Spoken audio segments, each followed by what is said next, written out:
Welcome to Study by Book subscriber with Commerce episode class 11th. You are most welcome for you select a wonderful subject and wonderful trades, commerce trade, okay? And I will teach you accountancy. Most important subject accountancy for simple daily life and other way you can say, and business profession is a very most important. First of all, knowing what is accounting definition, what is accounting. Now start. Introduction to accountings. So look here, accounting is the process of recording financial transactions pertaining to a business. It means accounting एक तरह का process है जिसमें हम financial transactions को record रखते हैं, वो भी प्रिटेनिंग टू ए बिजनेस के संबंध में, ओके। सो आप जानते हो डेली लाइफ में आप अकाउंटिंग का स्मॉल पार्ट यूज करते रहते हो जब भी आप मार्केट जाते हो। सो अभी जो आइटम है उसकी लिस्ट बनाते हो, प्राइस लिखते हो और टोटल ऐड करते हो, फिर उतनी मनी लेके आप मार्केट जाते हो ना, तो उसका जो भी आपने रिकॉर्ड रखा है ना। सो अभी एक दिन का जो आप एक्सपेंस कर रहे हो, खर्चे कर रहे हो, डेली आपको कर रहे हो 1 मंथ हो गया, फिर 12 मंथ हो गया, तो जो भी 12 मंथ आप कंप्लीट करोगे तो फाइनेंशियल ट्रांजैक्शंस बोलेंगे, यानी कि 1 ईयर्स कंप्लीट करोगे तो फाइनेंशियल ट्रांजैक्शंस। कुछ लोग डेली अपना कैलकुलेशन करते रहते हैं सिंपली आम तौर पे। सो यहाँ पे हमें वर्जनली बिजनेस के तौर पे अकाउंटिंग को पढ़ना है, यानी कि हमारा जो सब्जेक्ट है वो अकाउंटेंसी है और ये बिजनेस के प्रिटेनिंग में आता है, यानी कि संबंध में आता है। हमें बिजनेस से संबंधित अकाउंटिंग करना है। तो यहाँ पे जो रियली डेली लाइफ में सिंपल अकाउंटिंग करते रहते हैं, हम पैसों का लेन देन करते रहते हैं और उसको रिकॉर्ड रखते हैं अपने नॉलेज के लिए। सो यहाँ पे थोड़ा सा बिजनेस के लिए करना है आपको, ओके, बिजनेस के लिए सीरियसली करना है। तो first of all next time, accounting is the process of recording. Accounting एक तरह का प्रोसेस है जो रिकॉर्ड रखता है financial transaction pertaining to a business के संबंध में। जैसे आपने कोई भी बिजनेस किया तो उस बिजनेस में आपने कितना इन्वेस्ट किया है और कितना आपको प्रॉफिट हुआ है, यानी कि रॉ मटेरियल क्या आपने लगाया उसमें। सो सारे ट्रांजैक्शंस को हम जनरली अपने नॉलेज के लिए रिकॉर्ड करते हैं, जिसे हम कहते हैं अकाउंटिंग। अब सिंपली आपसे कोई पूछे आप क्या स्टडी कर रहे हो, क्या पढ़ रहे हो, तो आप बोलोगे अकाउंट्स, तो आप यहाँ पे क्या हो, रॉन्ग हो जाओगे। यहाँ पे आप अकाउंट नहीं पढ़ रहे हो, आप अपना सब्जेक्ट क्या पढ़ रहे हो, अकाउंटेंसी। तो हम जानेंगे अकाउंट्स, अकाउंटेंसी और अकाउंटिंग क्या है। तो फर्स्ट जानते हैं अकाउंट्स क्या है। So accounts is a place where all the action का मतलब transactions of same nature are recorded under a particular head. It means accounts is a place where all transactions of same nature are recorded under a particular head. अभी ये सभी जो transaction हैं एक particular head के under में record किया जाता है। जैसे कि मान लेते हैं बैंक जाते हैं, ठीक है, बैंक में गए हम। अब बैंक में क्या हुआ, बैंक आपसे 2 ही चीज़ रिकॉर्ड करेगा, 2 चीज़ बस, only 2 things recorded in bank. यहाँ पे वो 2 थिंग्स करेगा, विथड्रॉ करेगा और डिपॉजिट करेगा। विथड्रॉ का मतलब हो गया CR। अभी विथड्रॉ को हम बैंक, अभी आप पासबुक उठा के देखोगे तो वहाँ पे CR या फिर क्रेडिट लिखा होगा, यानी कि निकालना। आप बैंक यही रिकॉर्ड रखेगा आपने कितने पैसे निकाले हैं, और फिर करेगा डिपॉजिट, आपने कितने पैसे को जमा किया है। तो डिपॉजिट को एक लैंग्वेज में लिखते हैं DR और फिर इसे डेबिट बोलते हैं, ओके। डेबिट को DR और क्रेडिट को CR, और नेक्स्ट वर्ड यूज करते हैं विथड्रॉ और डिपॉजिट। तो यहाँ पे इसका मतलब हो गया is a place where all the transactions of the same natures are recorded under a particular head. यानी कि जो बैंक एक हेड है और इसे आपका 2 ही थिंग्स रिकॉर्ड रखता है, CR DR, क्रेडिट या डेबिट, विथड्रॉ या डिपॉजिट। सो मैंने हिंदी में भी लिख दिया है, विदड्रॉ का मतलब निकालना, डिपॉजिट का मतलब जमा करना, बस 2 थिंग्स ये रिकॉर्ड रखेगा। सो इसे कहते हैं अकाउंट्स। यानी कि एक अकाउंट्स, जो भी आपने अभी अकाउंट्स ओपन किया होगा बैंक में, बस ये 2 थिंग्स को रिकॉर्ड रखेगा, तो इसे कहते हैं अकाउंट्स। और से जनरली आप अकाउंट्स बोलते हैं ना, बैंक में अकाउंट्स मैंने ओपन करवाया है, तो जब भी अकाउंट ओपन करेंगे तो पार्टिकुलर हेड हो गया बैंक, और वो 2 चीज़ें रिकॉर्ड रखता है, आपने क्या निकाला है और क्या जमा किया। उससे कुछ भी मतलब नहीं, आपने निकाल के क्या बाई किया है, क्या ख़रीदा है, इससे उसको कुछ भी मतलब नहीं, बस वो मनी टर्म ही लिखेगा, क्या निकाला, कितना पैसा निकाला और कितना आपने जमा किया है। Okay, next point accountancy. तो accountancy it is your subject, ये आपका सब्जेक्ट है जो मेनली आपको स्टडी करना है। Accountancy it is your subject, it is provide various topic to practice.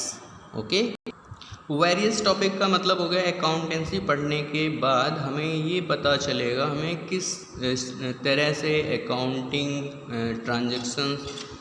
में ट्रांजैक्शंस को मेंटेन करना है।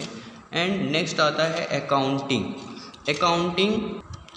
अकाउंटिंग को तो आपने यहाँ पे डिफिनेशन पहले ही जान लिया है। Accounting is the process of recording financial transactions pertaining to a business. अब यहाँ पे अकाउंटिंग आपको सीरियसली मिला है, तो व्हाट इज़ अकाउंटिंग, तो यहाँ पे चलेगा अकाउंटिंग का जो प्रोसेस है, यानी कि प्रोसेस ऑफ अकाउंटिंग हम बुक से भी समझेंगे। फर्स्ट ऑफ ऑल अभी लाइटली ऐसे आप समझिए, अकाउंटिंग, प्रोसेस ऑफ अकाउंटिंग के अंडर आएगा प्रोसेस ऑफ अकाउंटिंग। अब प्रोसेस ऑफ अकाउंटिंग में फर्स्ट पॉइंट आता है आपका identification of the financial transaction. Identification of the financial transaction, simple सी बात है, हम बाय फिगर समझते हैं। आपने अगर मान लो आपने पिज़्ज़ा खाया, ओके, अभी पिज़्ज़ा खाया है तो अभी इसे हम रिकॉर्ड रख सकते हैं, इसका आइडेंटिफिकेशन कर सकते हैं फाइनेंशियल ट्रांजैक्शंस में? नो, क्योंकि हमने जो खाया है उसको हमें नहीं लिखना है। हमें जो भी ट्रांजैक्शंस को रिकॉर्ड रखना है अपनी अकाउंटिंग बुक में, बस वो मनी के टर्म में होना चाहिए। आपने क्या खाया उससे उसको मतलब नहीं है। अच्छा, इससे बैक जाते हैं, हम जब भी पिज़्ज़ा खाने से पहले जाएंगे, मान लीजिए डोमिनोज से पिज़्ज़ा ऑर्डर किया, तो अभी जैसे कि डोमिनोज से पिज़्ज़ा ऑर्डर किया और वो 100 रुपीज़ का है, कितने का है, 100 रुपये का है, तो आप इसे क्या दोगे, मनी दोगे। कितने रुपए दोगे, 100 रुपीज़ दोगे। तो अब ये 100 रुपीज़ हमें फाइनेंशियल ट्रांजैक्शन यानी कि अकाउंटिंग में रिकॉर्ड करना है। आपने क्या खाया उससे मतलब नहीं, बस यहाँ पे आइडेंटिफाई करेगा मनी को, यानी कि मनी के टर्म में ही हमें रिकॉर्ड रखना है। यानी कि जो ट्रांजैक्शन है, फाइनेंशियल ट्रांजैक्शन है, बस मनी के प्रोसेस में ही हमसे अंडर में रिकॉर्ड रखना है। ओके, तो मैंने कहा कि अभी आपने पिज़्ज़ा खाया तो उसे मुझे रिकॉर्ड नहीं करना है, बट पिज़्ज़ा खाने से पहले अगर मान लीजिए आपने पिज़्ज़ा ऑर्डर किया 100 रुपीज़ का है, तो ये 100 रुपीज़ वो रिकॉर्ड रखना पड़ेगा आपको। ओके, तो यहाँ पे आपको समझना है वन वर्ड में, यानी कि जितने भी ट्रांजैक्शन हो वो मनी टर्म में होने चाहिए, ना कि किसी आइटम, किसी थिंग्स में होने चाहिए। Okay, money term. अभी थिंग्स है तो उस थिंग्स को आपने ख़रीदा है तो वो उसमें मनी लगाया है, तो वो मनी रिकॉर्ड करेंगे, यानी कि मनी के टर्म में ही हमें रिकॉर्ड रखना है। तो इससे ये identification of the financial transaction, तो वहाँ पे पता चलेगा आपने कितने रुपए स्पेंड किया है। ओके, तो वहाँ पे आइडेंटिफाई हो जाएगा। इन सभी बातों को अभी हम बुक से भी क्लियर करेंगे। तो फर्स्ट ऑफ ऑल ऐसे लाइटली आप देखो। सेकेंड पॉइंट आता है मेजरिंग ऑफ फाइनेंशियल ट्रांजैक्शंस। ये सेकेंड पॉइंट किसके अंडर में आता है, प्रोसेस ऑफ अकाउंटिंग। अकाउंटिंग में प्रोसेस ऑफ अकाउंटिंग में सेकेंड पॉइंट है measuring of financial transaction. First topic आपने क्लियर किया है identification of the financial transaction. So second आता है आपका measuring of financial transaction. Simple सी बात है, आप कुछ भी खरीद रहे हो या फिर अपने पैसे को लेन देन कर रहे हो तो वो कितने का है, यानी कि मेज़र करना होता है, यानी कि कितना मैंने लेन देन किया है, कितना मैंने खर्च किया है, कितना मैंने सेल्स किया है, उसका एक रिकॉर्ड रखना है। तो यहाँ पे measuring of the financial transaction, तो यहाँ पे मेज़र करेंगे हम। एग्जाम्पल से समझते हैं, जैसे कि आपने एक बिल्डिंग खरीदी। ओके, आपने एक बिल्डिंग खरीदा, सो 1 मिलियन का हो, मान लेते हैं वो 1 मिलियन का अपनी बिल्डिंग खरीदा, फिर और भी कुछ खरीद रहे हो, 2 मिलियन का आप कोई एक फार्म हाउस खरीद रहे हो। सो आपने जो भी ख़रीदा है उसको आप क्या करोगे, रिकॉर्ड रखोगे। क्या करोगे, आप उसे लिखोगे कि मेरा खर्च यहाँ पे हुआ। सिंपल सी बात है, आप मार्केट जा रहे हो तो आप मनी लेके जाओगे और मार्केट में कुछ भी ख़रीदा आपने, ओके, कोई भी आइटम्स ख़रीदा, कोई भी थिंग्स ख़रीदा, वो कितने की है आप उसे एक रिकॉर्ड रखोगे। यानी कि ये हो गया मेजरिंग हो गई ना। तो आप 1 दिन का रिकॉर्ड रख रहे हो, ऐसे करके आप 12 मंथ का रिकॉर्ड रखोगे, 1 मंथ का रखोगे। तो यहाँ पे measuring of the financial transactions हो गया, ओके। तो यहाँ पे आपने मेज़र किया है कि मैंने कोई चीज़ कितने की खरीदी। थर्ड पार्ट आता है रिकॉर्डिंग। आप यहाँ पे क्या करोगे, रिकॉर्ड रखोगे। यानी कि आपने क्या खर्च किया है और क्या किससे क्या लिया है, कितने पैसे लिए हैं, इसका आप रिकॉर्ड रखोगे। सिंपल सी बात है, अगर आप रिकॉर्ड नहीं रखोगे, आप अगर कोई चीज़ को रिकॉर्ड नहीं रखोगे तो आपके माइंड में वो कितने देर तक याद रहेगी, जस्ट 2 दिन, 3 दिन, 4 दिन, उसके बाद तो आप फॉरगेट हो जाएगा। सो उसको रिकॉर्ड रखने के लिए आप एक बुक बनाओगे, ओके। उस बुक में लिखोगे मैंने इससे इतना लिया, इतना रुपए मैंने जमा किया, लिया, इतने का कुछ ख़रीदा।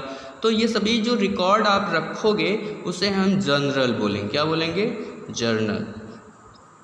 अब जनरली क्या होता है कि हम एक लिस्ट बनाते हैं, उसको हम रिकॉर्ड करके उसमें राइट करके लिख लेते हैं और फिर बाद में हमें देखते हैं तो हमें याद आता कि हाँ मैंने यहाँ पे इतना खर्च किया है, इसका इतना मनी लिया है, इसको देना है। अगर आप रिकॉर्ड, सोचो आप रिकॉर्ड नहीं रखोगे और किसी से आपने कुछ पैसे को आपने उधार लिया, यानी कि मान लेते हैं 1000 रुपये आप किसी को उधार दिए हो या किसी से आप लिए हो, तो इसका आप रिकॉर्ड नहीं रखोगे। मान लिया आपने राम से उधार लिया है, ठीक है, आप रिकॉर्ड नहीं किए, बाद में आप कंफ्यूज हो जाओगे मैंने राम को पैसे लिए हैं, कितने लिए हैं या फिर कितना हमें देना है। तो आप इन सभी का रिकॉर्ड करोगे तो उसे हम एक बुक का नाम दे देते हैं जनरल। यानी कि जनरली हम जब भी कुछ भी स्पेंड करते हैं सो उसको हम राइट करते हैं। जब भी मैंने किसी को कुछ दिया है, कुछ पैसे लिया है किसी से या फिर कुछ सामान ख़रीदा है या बेचा है, तो उसको एक रिकॉर्ड रखेंगे एक बुक में। आमतौर पे देखो दुकानों में एक बुक होती है, उसमें वो लिखते हैं ना कि इनका इतना रुपया उधार है, इतना जमा हो गया है। सो इसलिए रखते हैं ताकि उनके पास फॉरगेटिंग ना हो और उनका जो बिजनेस है वो प्रॉपरली अच्छे ढंग से चले और वो फ्रॉड से बच सके, यानी कि वो फ्रॉड ना हो। मान लिया मैंने 1000 रुपया लिया, राम से 1000 रुपये ले लिया और फिर उसको 500 वापस कर रहा हूँ और मुझे याद नहीं है, और राम को याद है वो 1000 रुपये लिया है मुझसे, तो वो क्या करेगा, आपको फ्रॉड कर देगा, कहेगा ये बहुत बड़ा फ्रॉड है। तो आप फ्रॉड से बचोगे, यानी कि सोशल में आपका एक इमेज बनी रहेगी और आपको खुद भी याद रहेगा और आपके बिजनेस में कोई भी लॉस नहीं होगा। इसलिए ये रिकॉर्डिंग करना इम्पॉर्टेंट है। उस रिकॉर्डिंग को हम नाम दे देते हैं general book, okay. General book में हम सभी आइटम्स को, सभी खर्चे को रिकॉर्ड रखते हैं। फोर्थ पॉइंट आता है क्लासीफाइंग। क्लासीफाइंग का मतलब हो गया बिजनेस हमने स्टार्ट किया, उस बिजनेस में बहुत तरह तरह के अलग अलग डिफरेंट थिंग्स यूज होती हैं, सो उनको हम रिकॉर्ड करते हैं अलग अलग बुक बना के, ओके। क्लासीफाइंग मतलब क्या हो गया, यानी कि वर्गीकरण होता है, यानी कि क्लासीफाई कर देना होता है, यानी कि हमें अलग अलग कर देना होता है। अब सिंपल सी बात है, आपने कोई बिज़नेस स्टार्ट किया, ठीक है। अब बिज़नेस स्टार्ट करने के लिए मान लेते हैं कोई एक बिज़नेस स्टार्ट किया आपने, ओके। सो बिज़नेस को चलाने के लिए हमें कार चाहिए, ठीक है, कार चाहिए, ट्रक चाहिए, ठीक है।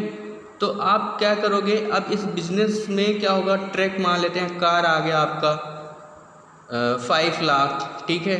सो अभी ट्रक आ गया आपका 20 लाख। तो अभी बिजनेस को चलाने के लिए अब क्या करोगे, तरह तरह के एक्सपेंस करोगे, खर्चे करोगे, यानी कि भाई बिजनेस का एक पार्ट है, अब बिजनेस अकेले थोड़ी चलेगा। अब बिजनेस के लिए ऑफिस चाहिए, फर्नीचर चाहिए, ठीक है, रेंट पे कोई बिल्डिंग चाहिए आपको। सो सबका जो भी खर्च होगा तो वो उसको एक ही बुक में नहीं लिखेंगे हम, उसकी अलग अलग बुक बना लेंगे हम, ठीक है। अभी जैसे ट्रांसपोर्ट का अलग हो गया, फिर आपका फर्नीचर का बुक अलग बना लो, ठीक है। तो उसमें अलग अलग रिकॉर्ड रखेंगे ताकि हमें ईज़िली पहचान सकें कि हाँ ये ट्रांसपोर्ट के लिए है और ये फर्नीचर के लिए है बुक, तो हम उस बुक को जनरली उठा के तुरंत उसमें हम देख सकते हैं और इससे हमारे लिए ईजी भी हो सकता है। अब सिंपल सी बात है, बहुत सारे अलग अलग डिफरेंट तरह के जो भी हमारे पास आइटम हैं उनको एक ही में लिख देंगे, फिर उनको ढूंढने में मुझे थोड़ा सा प्रॉब्लम आएगी। इसलिए अकाउंटिंग में क्या करता है, क्लासीफाइंग कर देता है। क्लासीफाइंग का मतलब होता है कार की अलग बुक बना लेगा, यानी कि ट्रांसपोर्ट की अलग, फर्नीचर की अलग, और भी बहुत सारे ETC आप लिख सकते हो। बिजनेस में जो भी नीड होगी, जिस टाइप का आप बिजनेस ओपन करोगे उस तरह की आपकी ज़रूरतें, सामानों की ज़रूरतों को आप रिकॉर्ड करेंगे अलग अलग बुक में। अभी इससे ऊपर जनरल में क्या होता था, जनरल में रिकॉर्डिंग करते थे, बस सारे आइटम्स को एक ही बुक में रिकॉर्ड कर लेते थे फॉर रिमेंबरिंग के लिए, ओके, ताकि मुझसे कोई फॉरगेटिंग ना हो और हम फ्रॉड होने से बचें। सो क्लासीफाइंग में क्या कहता है, क्लासीफाइंग में सबकी बुक अलग अलग बनेगी, ओके। जब सबकी बुक अलग बनेगी तो इसी को हम क्या कह देते हैं, लेज़र। क्या कहते हैं हम, सबकी बुक अगर हम अलग बना लेते हैं, ओके, सबकी बुक अगर मैं अलग बना लिया तो इस बुक को हम क्या कहेंगे, लेज़र। क्या कहेंगे, लेज़र कहेंगे, ओके। जनरल में हम सबको रिकॉर्ड करेंगे एक साथ, और लेज़र में क्या करेंगे, उस सभी आइटम की जो बुक होगी वो अलग अलग कर देंगे, यानी कि हर आइटम्स की एक बुक होगी, हर थिंग्स की एक बुक होगी, उसे लेज़र बोलेंगे। 5 नंबर पे आता है समराइजिंग। बिजनेस में अकाउंटिंग प्रोसेस के अंदर में 5 नंबर का पॉइंट है समराइजिंग। समराइजिंग का मतलब होता है समरी। समरी का मतलब होता है कोई भी थिंग्स है, यानी कोई भी आइटम है उसको सीरियल वाइज लिख देना है, यानी कि इधर आप लिख सकते हो। समराइजिंग में क्या होगा ना कि जब भी आपने कुछ बाई किया है, यानी कि खरीदा है, आपने कुछ खरीदा है और उसी को फिर आप सेल कर रहे हो, यानी कि बेच रहे हो। आपने 1 मिलियन में कार खरीदा, 10 मिलियन की बिल्डिंग खरीदा और 50 मिलियन की लैंड खरीद लिया, यानी कि ज़मीन खरीद लिया और उसको आप बेच रहे हो। 2 मिलियंस की कार बेच दिया, 10 मिलियंस यहाँ पे मान लेते हैं, 11 कर दो, 11 मिलियंस की आपने बिल्डिंग को बेच दिया, ओके, तो यहाँ पे आपको 3 कर देना है। 50 मिलियन की आपने लैंड खरीदी थी और 60 मिलियन में आपने बेच दिया। तो आप देखो यहाँ पे बाई टोटल 61 मिलियन और यहाँ पे सेल 73। तो अब समराइजिंग से फ़ायदा ये होता है कि आप एक ही बार में जान लोगे कि हमारे पास कितने आइटम मैंने ख़रीदे थे और कितने के ख़रीदे थे, और मैंने उन्हीं आइटम को बेचा है और टोटल कितने में मैंने बेचा है। तो यहाँ पे आपको बार बार लेज़र या जनरल में जाके देखने की ज़रूरत नहीं है, यानी कि लेज़र और जनरल बुक में ये देखने की ज़रूरत नहीं है। समराइजिंग अपने आप बता देता है अकाउंटिंग में कि बिजनेस में मैंने कितना ख़रीदा था और कितने का बेचा है, और उसका टोटल भी पता चल जाता है आपको, ओके। और आप चाहोगे तो आपको प्रॉफिट और लॉस भी पता हो जाएगा यहीं से। 6 नंबर का पॉइंट आता है प्रोसेस ऑफ अकाउंटिंग के अंडर में analysis of the interpretation. Analysis करना का मतलब हो गया कि कोई भी चीज़ में हमें प्रॉफिट हुआ है या लॉस हुआ है, यानी कि जो रिज़ल्ट निकल के आएगा। आप ऊपर देख सकते हो अभी टोटल आपने जो भी बाई किया था 61 मिलियन का किया था, ओके, और सेल्स आपने किया 73 मिलियन, टोटल हो गया। तो आप इसमें प्रॉफिट पता कर सकते हो, 73 माइनस 61 मिलियन को आप सेपरेट करोगे तो जो भी प्रॉफिट होगा आपका पता चल जाएगा। तो एनालिसिस मतलब क्या होगा, पता करना होता है कि बिजनेस में हमारा बिजनेस जा कहाँ रहा है और कितने हमारे बिजनेस में प्रॉफिट हो रहे हैं या लॉस हो रहा है, उसी के अकॉर्डिंग हम एनालिसिस करते हैं, ओके। अभी यहाँ पे रिज़ल्ट आपको पता हो जाएगा प्रॉफिट या लॉस हो रहा है हमारे बिजनेस में, या प्रॉफिट हो रहा है कि नहीं, लॉस हो रहा है तो हम बिज़नेस को और ही अच्छे तरह से मैनेज करके चलाएँगे, ओके। प्रॉफिट हो रहा है तो कोई बात ही नहीं है। सो एनालिसिस से हम ये पता कर सकते हैं, ठीक है, आपने कितना बाई किया, कितना सेल किया है, आपको यहाँ पे पता चल जाएगा, यानी कि एक एनालिसिस हो जाएगा आपका, ओके, आपके बिजनेस का।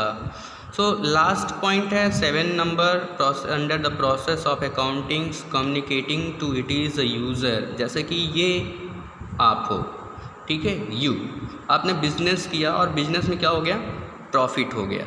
सो जब भी बिजनेस में प्रॉफिट होगा तो गवर्नमेंट क्या करेगी, गवर्नमेंट कहेगी कि लाओ अब मेरा टैक्स भर दो, ओके। तो बिज़नेस में टैक्स भी भरना होता है, ठीक है। कुछ लोग चोरी करते हैं, पकड़े जाते हैं, ठीक है, सो उनको सज़ाएं होती हैं। सो आप क्या करोगे, जब भी आपके बिजनेस को प्रॉफिट होगी तो गवर्नमेंट आपसे टैक्स ले लेगी, ओके, टैक्स मांगेगी। सो यूज़र क्या करेगा, यूज़र यानी कि जो क्रेडिटर होगा वो कहेगा लाओ मेरे पैसे दे दो, ठीक है, लाओ अब मेरे पैसे वापस कर दो।